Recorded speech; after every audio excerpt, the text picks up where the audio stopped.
Prosecutors here in New York City charging a suspect for posting a chilling threat against the police just hours after two of the city's finest were executed in cold blood. Meantime, new protests overnight.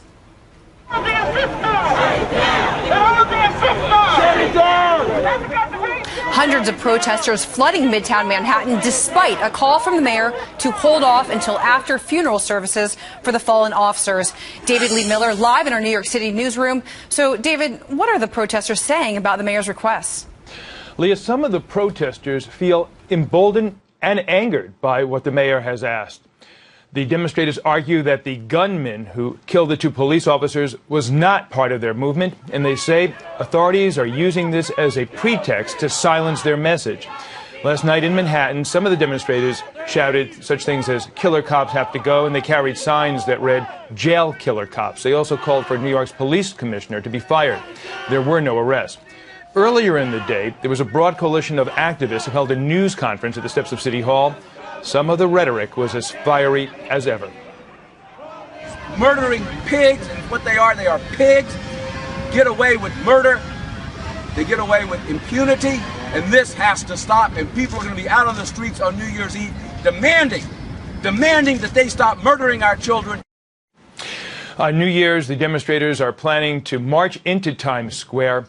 Now, this area is one of the most secure in the city, with police and barricades in place to control crowds.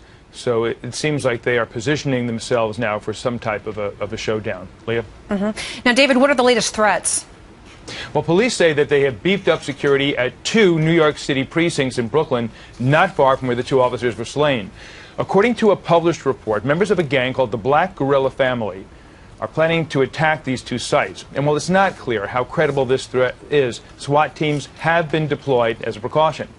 And in another development, a judge has released this man without bail after he allegedly made terroristic threats. Police say 18-year-old Devon Coley posted a photo online of a gunman targeting a patrol car.